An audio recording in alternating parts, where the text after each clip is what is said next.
long-term plan to really think about what types of vehicles are they going to charge? What does that energy demand look like? And how many charging stations should we plan for? I do want to tell you that this is not like buying a car and putting a charging station into your garage.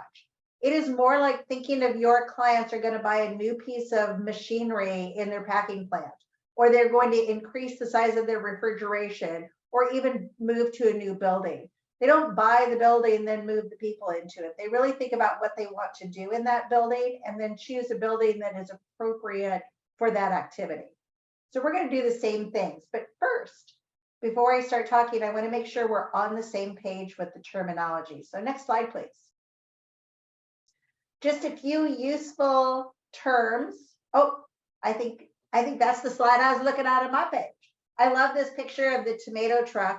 I live in West Sacramento, Yolo County. We're also agricultural here. And this tomato truck is one that came down our road.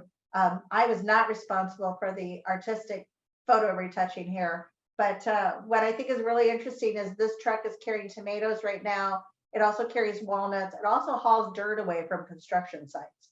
So we know that that transportation in the agricultural industry is really cyclical, and we have to plan for that as well. So next slide, please. These few useful terms that we're going to talk about, and I'm not going to read them to you, but you may hear me say these. And if I use a term you're not familiar with, please ask me to clarify. I think, like many industries, or like every industry, these terms start to just roll off your tongue because we say them all the time. But when you're talking to somebody who's not involved with that, it sounds like you're speaking Klingon. And I do want to make sure that we are talking about the same things all the time. So let's go on to the next slide and talk about the transition planning. This is what we're going to do with your members, with your clients, with your farm, with your business. It is a kind of like a little roadmap here, and we follow this roadmap. So the first part of that roadmap is really looking at goals. Then we evaluate what vehicles are going to transition to electric. Then we figure out what the charging infrastructure needs to look like. Then we help you create a budget for it, and then go. That budget part is where some of those grants and incentives come in. But then we give an implementation plan. Right now, DC fast charging stations are about a year from procurement, from the time you place the order till the time it's in the ground. And so it's really important that we're phasing this correctly. We don't want people to have trucks that they can't charge. We also want to make sure that the charging stations are in and ready to go when the trucks arrive. So first, let's talk about that goal, because for every client, that goal is different. Next slide, please. For most of the businesses that we're dealing with, number one goal is regulation. If you are not familiar with it, there are a few regulations from the Air Resources Board that are both pending and coming soon. So, already in place or coming soon. So in place now is a regulation called Advanced Clean Truck. And it says that manufacturers have to build and sell increasing number of zero emission trucks in California. What's pending is the one called Advanced Clean Fleet. That's the one that says large fleets, municipal fleets, and large private operators have to buy zero emission trucks. That will probably pass this summer and will start taking place in 2024. Now, not every type of vehicle or truck that a company operates is available as a zero emission vehicle. So that's why we really want to plan that. There's also a brand new regulation that is requiring the phase out of refrigeration units, transportation refrigeration units, or TRUs. And so that's in place now, and it started on July 1st of this year. And so that's going to be a big first mover as well. The second big driver is the availability of funding. And you just heard Gabe say that. Don't wait or the funding will disappear. And that's absolutely true. Once we get to a point where the regulation says you have to, we start to see the incentive funding back down. And so we want people to take advantage of it and plan now. Now, within companies, they have other goals as well. Sometimes it's driven by an internal sustainability goal or a climate plan. Sometimes they're moving to all electric or they're upgrading other parts of their facility and they figure this is a good time to do it all at once. We also see a lot of right sizing of fleets. My picture showed the tomato truck that sometimes becomes a dump truck. We see folks saying, I don't want to have a vehicle that I have to do that with. And they're figuring out how they could reduce or move things around. And then just overall facility changes, moving to a new facility, expanding, giving up a leased facility. Those are all reasons to start this. So we really want to look at all of those motivators and then find out if timelines conflict or agree with each other. And what we often find are the conflicts is the time that a group has to put their budget in and the period that a regular or a funding application is open. And those are often a miss. So we want to get those lined up. So next slide, please. So once we have those goals in place, that really helps us figure out how we're going to approach this. That means the vehicles that we're going to include. So for instance, they might say, I want to include everything that is in the warehouse, in the yard, or out in the parking lot, but I don't want to do construction equipment. Or they might say, tell me everything that's available is electric, and let's include all of those, and the ones that aren't available yet, let's figure out how we get to electric. Then we look at the timeline. Are they being driven by something? Do they have a bunch of things that are going to be retired or going to be outlawed by regulation? There's a brand new regulation developing that will have great big large forklifts start to transition away from spark ignition to battery electric. And so we want to look at that timeline. This is a big one for many of your clients. So many of the folks that are members with you don't have their own fleet. What they do have is trucks that are coming in or people who are dropping off or they're providing services of some type. So we really want to balance that. Do I want to provide charging just for the vehicles I own and operate or for the ones that are stopping by here and visiting? And then we also look at what happens to offset some of that energy use, solar and storage. And I mentioned if you're upgrading a facility, it's a good time to put in charging stations. Same is true the other way. If we're adding electricity to charge trucks, are there other things that we could do at the same time to help them reduce their overall facility energy use? So all of those goals dictate what we do in that transition planning. So now we're going to move on to the vehicles. When we start working with our clients and with our fleets that are doing this, we really want to find out about what they're operating, how much fuel they're using, that's the duty cycle, and when we can replace things. So next slide, please. And this is something that you can provide some help with. Shortly after this webinar up on the 3CE website, we'll have a spreadsheet that looks like this. And this helps your members start to capture information about the vehicles that they own and operate. It's very unusual that somebody has this type of information or this much information about a vehicle that runs on gas or diesel. You just don't really need to know these things. I mean, what does it matter how long it's parked at the parking lot, or if it parks at this parking lot tonight and that one tomorrow night? But when we're planning for charging infrastructure, those are things that we need to have. So you'll see our desired information. There's a lot here. It's rare that anybody has all of this, rare. So we use this alternative information. And if they don't have that, which happens a lot, we go with some other. We can even use our own information that we have from other fleets. We have worked with organizations that don't even have an inventory of their vehicles, and we have literally gone out and counted their trucks for them. So that is the level of detail that we start with. Is let's just take a look at your vehicles. Then next slide, please, Gabe. We also have to identify the things that are special. Every fleet, every vehicle is very unique.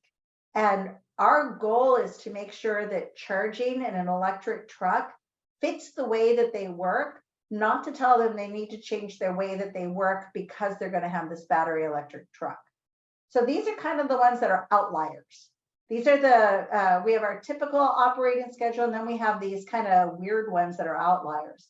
One of the two of the big things we really want to find out that is rare for a driver to fess up to is if it's idling somewhere. California law says that if your truck is parked, you have to turn it off. You can't idle it, but everybody idles. They keep the air conditioner on. There are many reasons that we do this. And idling uses energy, actually uses a lot of energy. And we need to find that out. And then for many vehicles, they are also idling because it's operating equipment.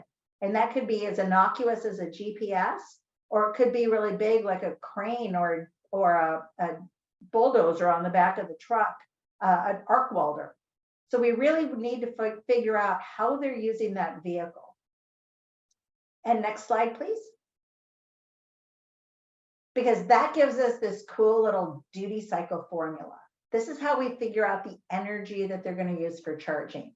It is the number of miles driven on a typical day, the amount of time that they're idling, how much weight they're carrying. That's a big one for battery electric trucks, is the weight makes a big difference. And we all just know that in our cars, when your car is loaded down with stuff, it uses more fuel than when it's empty. And then we look at the accessory operation. This is the GPS, that's the arc welder, that's whatever's on the back. So that's how we calculate how many kilowatt hours of energy a battery electric vehicle would use to do that same work. And then the hours at rest where it's parked in its parking lot, that's the amount of time that we have to squeeze energy back into that battery. So we look at the duty cycle of every truck, and it's not an exact science, but it gives us a good target. And you're going to hear me talk about targets a lot. And I want you to think of that target as being the size of like a hockey net or a soccer net. It's not the size of a golf ball hole or a dartboard. We're just looking for a big target that we can shoot for. So now with that target and knowing what our trucks are, where they live, how they work, if they go home at night with people, then we could start thinking about infrastructure. And that's our next slide, Kevin. Gabe, sorry, I'm looking at Kevin's name on the screen. 4 steps that we're going to do in trying to evaluate what type of infrastructure that they need. For many vehicles, it is not one vehicle, one charging station. We really want to figure out what's the best strategy for the place. So let's go to the next slide. We talked now about duty cycle. Now we're going to talk about the energy needs. So we take that duty cycle, and then we also figure out the overall picture. How much time do we have to charge vehicles? And then estimate the number of vehicles charged. So if you were doing 96 refuse trucks that have a very specific schedule, you have 96 trucks that are going to charge exactly the same way Monday through Friday. If you are a 24-hour operation that has seasonal delivery trucks and they are in and out 24 hours a day, 7 days a week for 3 months, that is an entirely different way that we're going to plan the charging. So now you can start to see why it's not just buy one and put it in here. We're going to calculate what the charging window is and then figure out how many chargers we need to make sure that every truck stays busy. Because we all know that if the wheels aren't rolling, they're not making money, and we really want to keep the wheels rolling. So let's go on and talk about charging station types. This is the big thing that we talk about. I want to first start with this column that's on the left. That's our overnight charging. This is level 2 charging, and you'll see at level 2, if you're familiar with car charging, this is already more kilowatt hours than you put into a car. This would be pretty awesome for a car charger. Trucks have huge batteries, so they need a lot more electricity going into them. This is ideal for something like that garbage truck that you know is going to sit still and quiet for at least 10 hours overnight. There may be instances where this would be the right thing to put in for trucks for your clients. I don't think so. Instead, I think probably what we're going to do is these DC fast chargers. And the kilowatt hours that you see there, the 50 to 250, that's the amount of electrons that flow in during the hour. So the higher number, the more electrons, but you're also talking about a bigger power draw from the utility. So we really try to balance that out to make sure we're not paying more than we need to upgrade the facility. So this is typically what's called opportunity charging, but for any place that has vehicles coming in and out or is doing unpredictable hours, we're always going to look at that. If the truck battery is completely empty, it will take about 2 hours to charge with DC fast charging. It's rare that batteries are empty. So you can expect that someone would be at the charging station for an hour or so to have enough energy to go back out to their next pickup and come back again. Now, people are always concerned about peak energy use and demand charges and how much am I going to use. These stations have software in them called load balancing. And they respond to grid signals, they respond to demand from the vehicles, and can be set to make sure that it never goes over that maximum level. So you never run into this really big giant peak because the energy spiked. Now the trade-off here when you have load balancing and you're using it is that it can slow down the charge for a little bit. And I could talk about peak pricing all day long, but that's not what this is about. So I just want you to know the important thing to know is here, we have ways to mitigate that. And that should not be the reason that people don't do DC fast charging. These charging stations will require a separate electrical cabinet. And so you'll see that little box that has to be installed nearby that has all the controllers and all the electronics in it. And that's included in the price. So we automatically assume that, but the thing to know about it is it takes up space. So when we're evaluating the parking lot, we want to make sure there's space for that electrical cabinet too. And that leads me to my next one, which is a picture. This is 3 different places with truck charging stations, and they're done 3 different ways. So the one on the left is a pull-through public station. So it's almost like a gas station or a diesel station where people pull right on through and plug in. You'll notice that there's no screen on this. This is, if you go to a Tesla supercharger or an Electrify America charger or any other out there, you see the screen and the interface where you're going to swipe your credit card or run your key fob. That's not typical in a fleet-only station. The truck identifies itself to the charging station. The charging station knows who's getting the fuel, and the charging station keeps track. So that's really common behind the fence or where it's not available to the public. And this is important because it really helps save money. And that LED screen is also one of the pieces that needs more maintenance than other things. Now the Penske station, the one that you see on the top, one thing I want to point out here is the white boxes that say Penske. Those are their electrical boxes that they installed for those DC fast chargers. It's also got a really interesting cable management system that you see. That's the red little arches that are hanging up there. That station is a public charging station.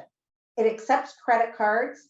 It also accepts fuel management systems. So a lot of trucks will use a card lock station. Like for the CFN, the card lock fueling, Pacific Pride might be a name that you all recommend. And the trucks have a transponder, and the transponder identifies itself to the stations. And these public charging stations will use that same type of software. So the transponder could recognize the truck, or this one can use a credit card. And those are nose in. So those are pull in and back out again. So not something you're necessarily going to do if you have a trailer. And then that bottom station is a little bit different as well. That one's actually set up at a fleet yard, a rail yard actually, and they drop their trailers and then come back here and charge. This is in Oregon. And then it's at the port. I'm sorry. It's a port in Oregon. I've lost track of it. But this too, you can see the electrical cabinet is underneath the charging station, so it's built a little differently. I know it really helps for me to point to the screen. But one thing I'm going to point out here is I think this is a terrible cable management system. We really don't like to see the cables running across the parking lot like that. It makes it, they're very susceptible to being driven over, and then you end up replacing cables or replacing ports. So I want to stop. I kind of run through this really quickly and make sure that everybody's still with me, and if you have any questions yet. And everyone can take themselves off mute. If you have a question, you're welcome to take yourself off mute to ask. Norm has a question. Sure. This goes back to planning the whole situation and the installation, so to speak. When you look at this and you're looking at the fleet and how it's going to be managed and the hours that it's driving, how do you manage off-peak hours versus the peak hours of 4 to 9? So a really great question. There are a few things that when we find that folks are charging during those times, there are a few different strategies that we can use to avoid that. The first is that load balancing. Second is we often look for using battery integrated chargers or standalone storage so that that battery can soak up electricity all day long. And during those peak hours, then we're charging the truck from the stored energy. And we do a cost benefit analysis to see if you save enough money from your utility rate to pay for the battery. And so we'll take a look at those things. But sometimes what we might do is just jigger around how the operating hours are and ask them to drive the battery electric trucks on these routes during these times and use the gas trucks for these routes until all of it becomes electric. There is a lot of one-on-one figuring this out with everybody. So it's a really good segue, Norm, thank you, to our next slide, Gabe. This is a little bit of the calculation that we do to figure out what's the right combination of chargers, where they should be installed, and if that site would benefit from backup power or from batteries or anything else that we do. So we do figure out what their baseline energy use is. This is like adding appliances to a facility. And it's really important that we understand how they are using electricity now. We do that just by looking at their current electric bill. And I will tell you, with some of our facilities, when we have looked at their electric bill, we have figured out ways they can reduce electricity just by looking at their bill. But we can also go in and do a full-scale audit to figure out how to reduce this. Then we calculate if they have the solar PV already. Quite often, they have excess solar in the middle of the day, and if we can soak that up in a battery, that really helps with their overall energy use. We look at the electrical that they already have run to figure out the smartest way for us to add new electrical appliances outside. A lot of places have requirements for emergency backup power. Sometimes that's written in by law, and it says thou shalt have a generator backup system. But we look at whatever they are required to do, figure out what our new energy demand profiles are going to be, how much electricity you're going to use, when are you going to use it, and then we make sure that the utility, PG&E or SoCal Edison, can support what we're proposing. And right now, if those of you have been doing this, right now that is a little bit of a lag. They're running quite a bit behind on doing these capacity evaluations. And that's again why we really want to do this really careful planning. So Kim, I see your message in there about tasting rooms, and they want public charging if they don't have them. And I think that is ideal. For many of our businesses, we will look at ways that we can add charging stations, what we call behind the fence, for the trucks, and then also offer charging stations for their employees or their guests or their visitors. Sometimes it is really economically viable to do both.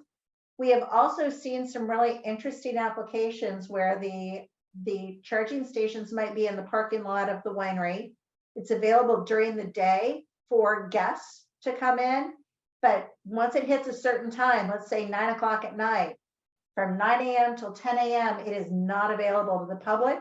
It is only available for the fleet vehicles. So we've seen some clever ways of doing that, and we'd love to work with your wineries to figure that out for them. There is a huge market for electric vehicle tourism, and we'd like to put as many of your places on the map as we can. All right, let's move on. This is another option that we really want to talk to you all about too. And this is in Portland. It is the very first public charging station for trucks. So you can see it has 4 pull-through islands there. Each island has 2 charging stations. They have an enormous amount of power here to be able to do this. They have, what you can't see in here are solar panels and backup batteries. It will eventually have about a megawatt of power, and it can charge 4 vehicles simultaneously. One of the ideas that we want to explore with your members and your clients and whomever else is, instead of everybody building their own, are there opportunities that we can build something like this together? Can we find some central areas where we might build an EV charging hub? There's some really interesting ideas around this. A company called Watt EV that is looking in particularly rural areas for putting in these charging hubs. And the more that we can coordinate with you all to identify some locations that could be these shared charging stations, that would be awesome. We just had a phone call with some of the municipal governments in the same area, and they were just talking today about charging school buses and charging transit buses. And wouldn't it be great if we could do something like this that also becomes self-supporting? You know, we're collecting fees from charging, and so it becomes a self-supporting shared charging station. Getting tongue-tied here. All right, let's go on and finish this up by talking about the vehicles that are available. I mentioned that not everything is available as an electric vehicle yet. Some things are ready, some things are in development, and some things are a little bit away. So if we go to the next slide, these are the vehicles from the classes from the Department of Transportation. And I left class 1 off of this on purpose.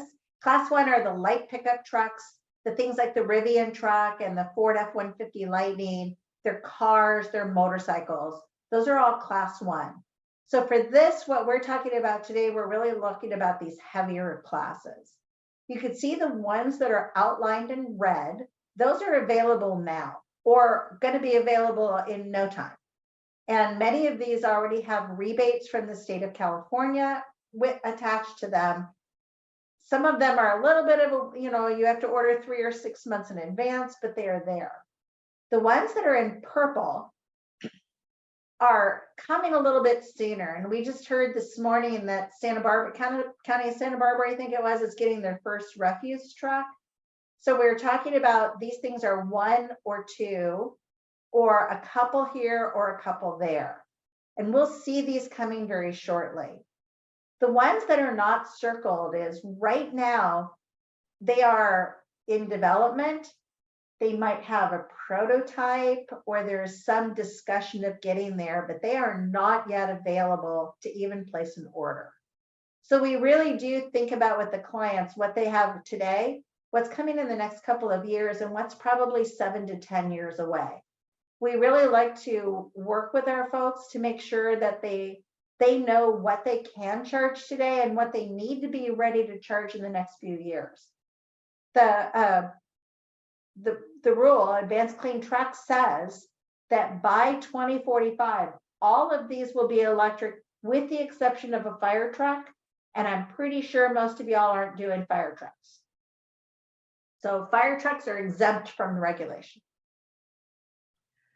So that's what's available now, but there are also off-road vehicles that are probably very applicable to your members and clients. So let's start going down to our off-road ZEBs.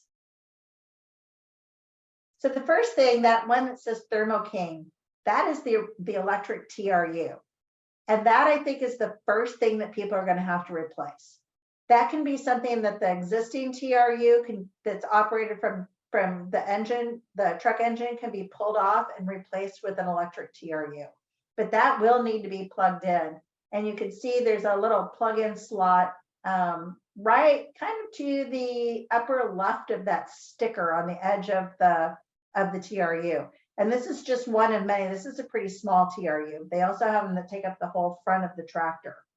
So this is probably the thing that's going to come first. In the middle, you see a yard truck, shifter, and those are off-highway vehicles, but they can be roadworthy.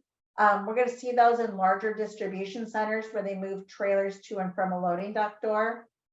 I'm going to skip down to the bottom left. That's a great big forklift, and that's the one I was talking about is coming in this new regulation where these great big forklifts are going to be phased out and zero emission forklifts phased in. These are the forklifts that carry tons, not like 2 boxes or a pallet, but tons of equipment. In the middle there, you see a little Volvo bucket loader, and then you also see the tractor. So those are also available now as battery versions. They are small, so it's not huge combine. It's not a bulldozer. They're small. They're great for working in lighter weight things, and they will work for a whole day. Bigger ones are coming, but they're not here yet. Now, the reason I waited for the last on the upper right corner, that is a mobile charging unit, and there are a couple of these on the market. That unit is a battery on wheels. And the way that it works is you take it into a building, you charge it probably overnight. Some of them take 24 hours to fully charge. This one you tow behind a truck out to wherever your field is or your off-road is. And those bottom vehicles and cars and trucks can plug into that mobile unit and charge. There's also a really awesome one called the DANNAR, D-A-N-N-A-R. I don't think I have a picture of it in here. But the DANNAR is a remote control battery on wheels. It's a little bit like a Tonka toy, is that you can snap pieces off and snap pieces on. So you can make it a little bulldozer, you can make it a little bucket loader, you can make it all a forklift. And it's all remote control operated with a almost looks like a PlayStation joystick. So those are great things to use as well. So don't think that just because something sits in a field and never goes to a garage that we can't electrify it. Those are actually some of the easier things to electrify because we don't have to run any charging infrastructure for a mobile power unit like that. All of these, by the way, are available through a program called California Core, the Clean Off-Road Clean Off-Road Equipment Voucher Program. And they have vouchers of tens of thousands of dollars towards the purchase of these. And remember, I mentioned that TRU unit and the fact that once something is regulated, the vouchers, the incentives start to go down. So now that it's regulated, we are going to see the amount of funding for the TRUs start to decrease. So we really want to get those TRUs done first while the money is still available. Questions there?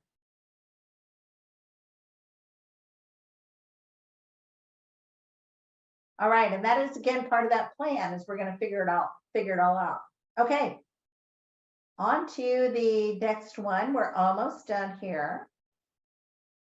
And that is the budget. When we have come up with this plan, it's time for us to figure out how much it's going to cost. So first thing that we typically do is just figure out the cost. You know, if money were no object and nothing was going to good come from this, this is how much it costs. Then we start chipping away at it. Here are the incentives that Gabe talked about, the $100,000 off of your DC fast charger. We look at the incentives from the state. That's the HVIP voucher for the vehicles and the core voucher for the off-road. We look at tax credits for the federal government. There are quite a few of those available now that started this year. Solar, battery storage. There are tax credits on the vehicles themselves. We also look for, particularly in this, USDA grants. There's quite a bit of USDA funding that is to help farmers move over into zero emission vehicles. We calculate what they are going to save with fuel costs and routine maintenance. And then we look at selling carbon credits. So California has a program called the Low Carbon Fuel Standard. And with DC fast chargers or anything that replaces petroleum, you earn credits and you can sell those credits on the open market. It is a quarterly auction. The amount of that fluctuates very greatly, but we figure out what your credits are going to be worth and what's the best way for a person to be able to sell their credits. And sometimes it may be that you're working with somebody who already has to buy credits, and they may be able to offset what they have to buy.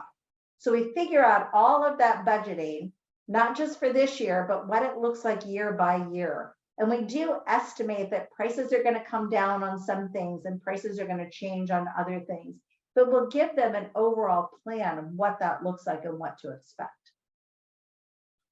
So let's go on to our this, I think my last one, Gabe. And so that was my last one. So here's where we are. I've explained to you what we're going to do in this concierge program. So you can see that it's a lot more than just come out and figure out where in your parking lot there's room for a charging station.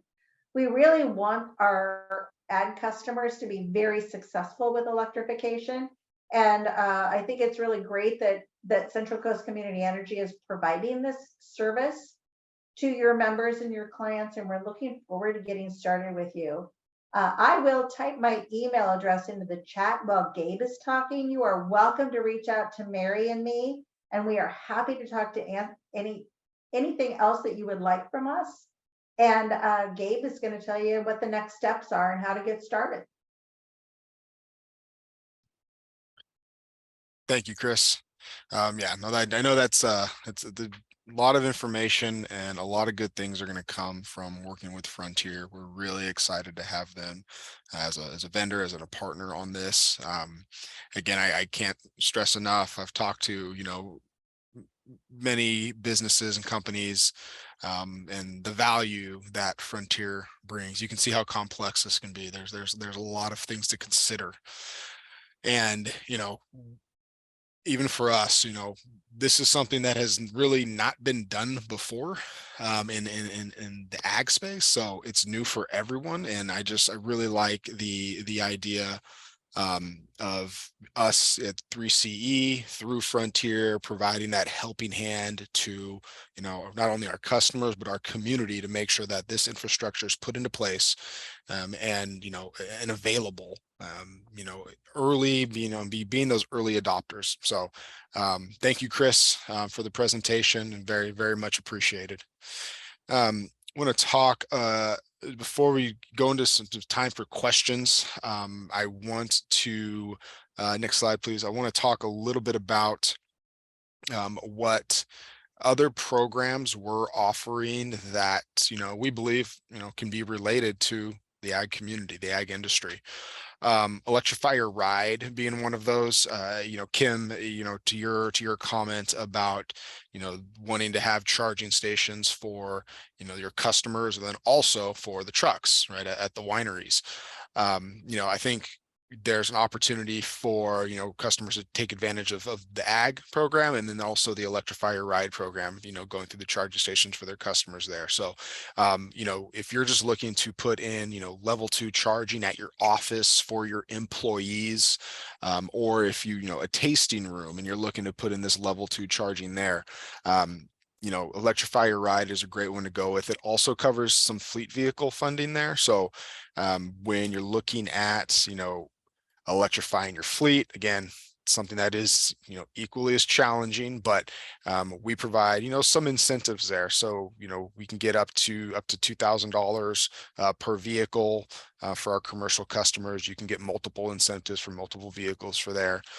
There's $3,000 worth of equipment and $5,000 worth of project readiness. So labor, material costs, things like that. So a lot of good funding in Electrify Your Ride that would fit into some of the the ag businesses needs.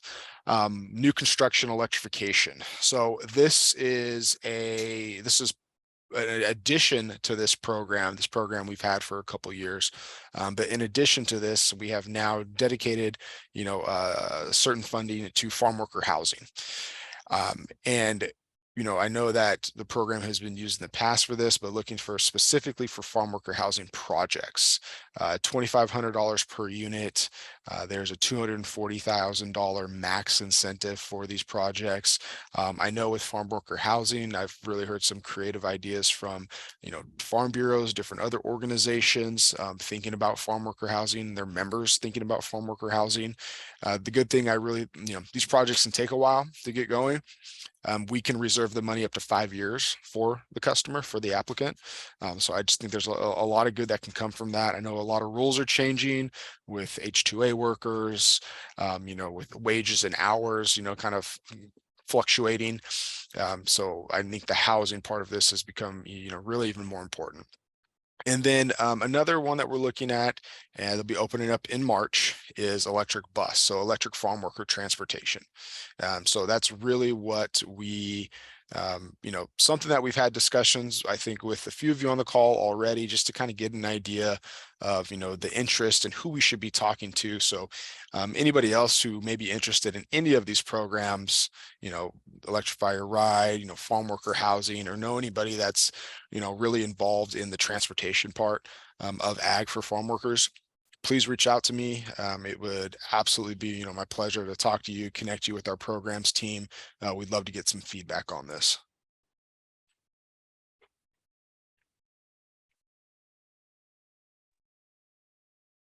And then so for kind of next steps here, what I'd like to do is just, again, talk to your members. I'm going to send the slide deck out along with the recording. Really just talk to your members, let them know this is available to them. I think it would be really important. Put them in contact with me. We can have the conversation.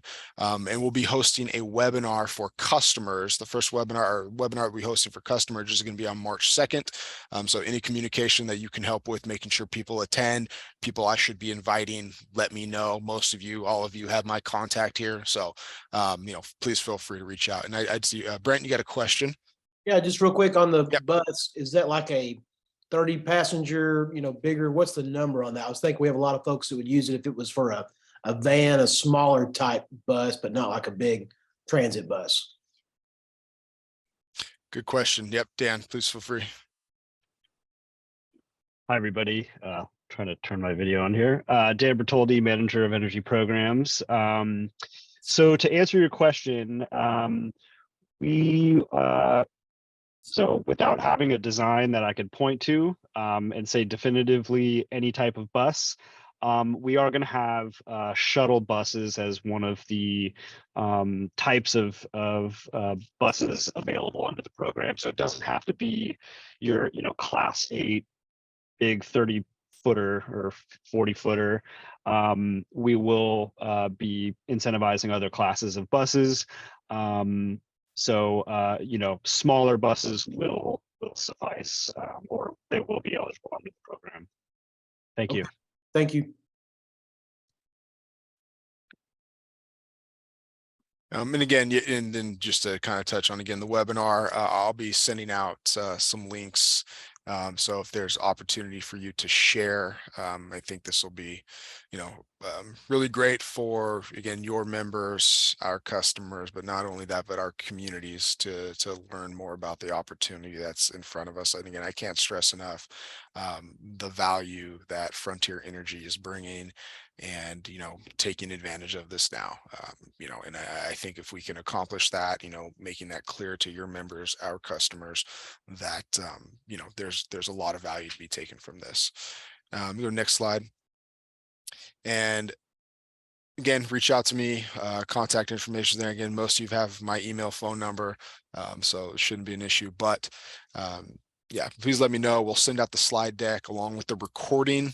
And if you have any questions, I'm happy to take them now. If there's anybody else with questions, along the lines of either the ag program itself, or, the work that Frontier Energy will be doing. Yeah, I would also ask that you include the information about the first webinar that you're going to be doing for customers so we can push that out and make sure that we're getting the right message out. Thank you. Absolutely, Norm.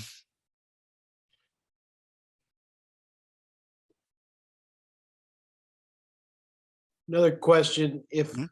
I know we have SLO County is not yet a part of the energy program. If people want to apply now, if we anticipate that status might change in the coming year, or do they need to wait? They're not even going to be eligible to apply for these because they're in the unincorporated part of SLO County, which is not under Clean Choice Energy. Yeah, I know, in all honesty, right now, I would suggest waiting until there's more confirmation of the, joining, right, of SLO County, the unincorporated portion of SLO County, joining 3C. I'm sure once there's a vote and there's some other things that have gone on, we probably have more discussions on the planning side of that, of when the appropriate time to apply for a program would be. But Dan, if you have anything to add to that. No, yeah, unfortunately, the services and our programs are for customers only at this point. But I would say, if there is any applicant that is interested, they could reach out to us, and we could maybe look to see if they do have any facilities that may be serviced by us. Maybe they're in in some incorporated city that is one of our customers, and we could just at least check to make to definitively see whether or not they're our customer or not. So I would encourage them to reach out regardless. Okay, thank you.